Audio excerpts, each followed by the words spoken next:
میرے پیارے دوستو، آج جب بھی ہمارے سامنے یا پھر ہمارے دماغ میں اورنگزیب کا نام آتا ہے تو ہمارے ذہن میں صرف ایک ایسے بادشاہ کی تصویر آتی ہے جو نہ صرف لاکھوں لوگوں کا قاتل ہے بلکہ حد سے زیادہ جلالی قسم کا بادشاہ تھا۔ آج کے دور میں اورنگزیب عالمگیر کے بے شمار لوگوں کو قتل کرنے کا الزام لگایا جاتا ہے، اور یہ بھی کہا جاتا ہے کہ اورنگزیب عالمگیر نے اپنے ہی والد یعنی شاہجہاں کو قتل کروایا تھا۔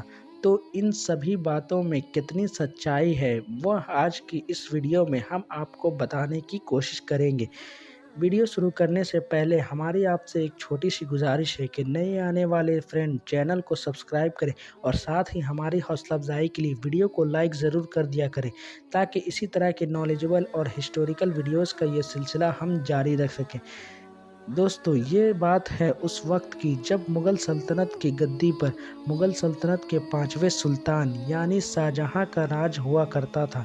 شاہجہاں کے 4 بیٹے تھے اور یہ چاروں بیٹے ان کے بیگم یعنی ممتاز محل سے تھے۔ ان 4 بیٹوں میں سے ایک کا نام دارا شکوہ تھا، ایک کا نام شاہ شجاع تھا، ایک کا نام شاہ اورنگزیب تھا اور ایک کا نام مراد بخش تھا۔ دوستو، میں آپ کو بتا دوں کہ جس طرح شاہجہاں نے سلطنت پانے کے لیے اپنے ہی بھائیوں کے بیچ جنگ کیا تھا، اسی طرح شاہجہاں کے کمزور ہونے پر اس کے چاروں بیٹوں نے آپس میں ہی سلطنت کے لیے لڑائیاں شروع ہو گئیں۔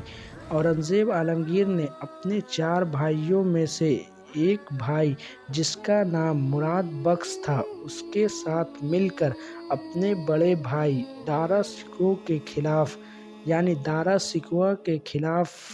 جنگ کے لیے نکل گئے۔ اورنگزیب عالمگیر اور دارا شکوہ کے خلاف زبردست لڑائی لڑی گئی اور ان دونوں کی لڑائی میں اورنگزیب عالمگیر کو فتح نصیب ہوئی اور دارا شکوہ کو اس جنگ میں شکست ہو گئی، اور اس جنگ کے بعد ہی یعنی 1658 کو مغل سلطنت کا اگلا سلطان اورنگزیب عالمگیر کو بنا دیا گیا۔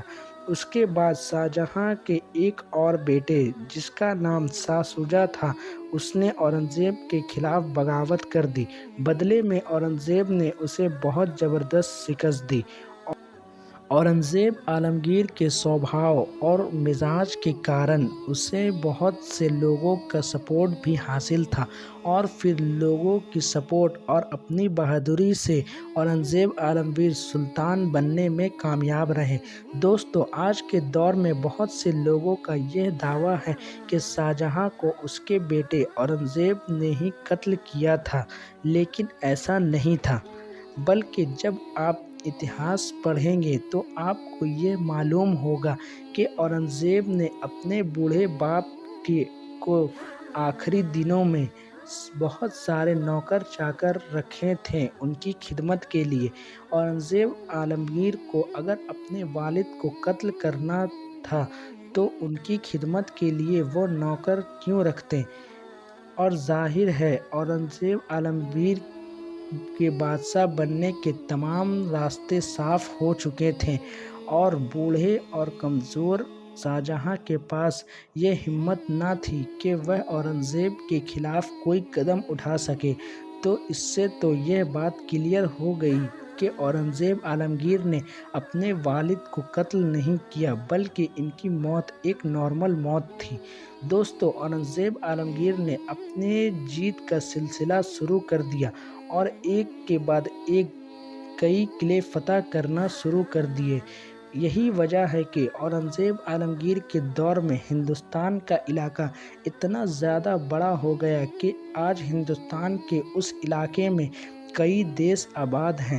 اورنگزیب عالمگیر ہی ہندوستان کے مغل سلطنت کے وہ پہلے راجا تھے جو پورے حافظ قرآن تھے۔ اورنگزیب عالمگیر نے اتنی بڑی سلطنت کی حکومت کرنے کے باوجود بھی کبھی بھی سلطنت کے مال سے ایک پیسہ بھی اپنے اوپر خرچ نہیں کیا، بلکہ اورنگزیب عالمگیر کا یہ معمول تھا کہ آپ صبح اٹھ کر فجر کی نماز کے بعد قرآن کی تلاوت کرتے اور پھر تلاوت کے بعد قرآن مجید کو لکھنا شروع کرتے اور پھر اس کا ہدیہ کر کے ہی اپنا گزارا کیا کرتے تھے۔ اس کے بعد اتہاسک کتابوں سے ہمیں یہ معلوم ہوتا ہے کہ اورنگزیب عالمگیر ٹوپیاں سیا کرتے تھے اور ٹوپی کو بیچ کر جو رقم ملتی تھی اسی رقم کو وہ اپنے اوپر خرچ کیا کرتے تھے۔ اورنگزیب عالمگیر کے دور میں ہندوستان کپڑا بنانے والے دیشوں میں نمبر 1 پر آیا کرتا تھا اور اس وقت امریکہ کی ڈالر کی کوئی ویلیو نہیں تھی، بلکہ پوری دنیا کا جو بزنس ہوا کرتا تھا وہ انڈین کرنسی میں ہوا کرتا تھا۔ اور اورنگزیب عالمگیر ہی وہ پہلے سلطان تھے جنہوں نے شراب اور اس جیسے تمام نشیلی پدارث پر پابندی لگا دی تھی۔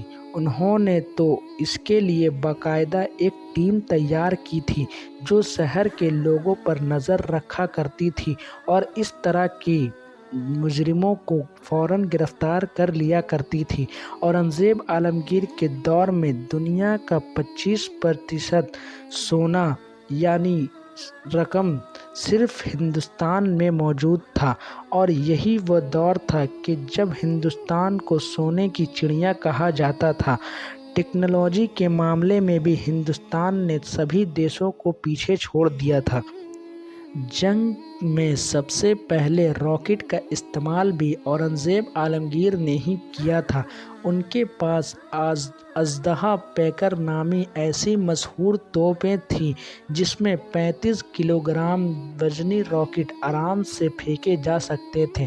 دوستو، اورنگزیب عالمگیر کو عام طور پر ہندو ورودھی بتایا جاتا ہے، حالانکہ سچائی یہ نہیں ہے، بلکہ ان کے محل میں کام کرنے والے تقریباً 36% لوگ ہندو تھے۔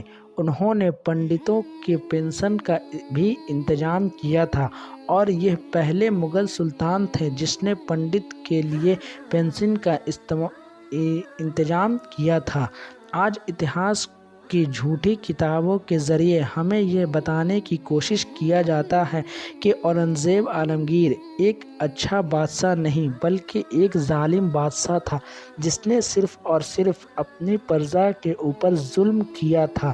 حالانکہ سچائی یہ نہیں ہے، بلکہ یہ وہ اتہاس ہے جو انگریزوں نے اورنگزیب عالمگیر کے خلاف لکھا تھا، کیونکہ اورنگزیب عالمگیر اتنے زیادہ طاقتور اور ہوشیار بادشاہ تھے کہ ان کے رہتے انگریزوں کو یہ ہمت نہ ہوئی کہ وہ ہندوستان پر قبضہ کر سکے، اور یہی وجہ تھی کہ انگریزوں نے لوگوں کے دماغ میں اورنگزیب عالمگیر کے خلاف بھڑکانا شروع کر دیا۔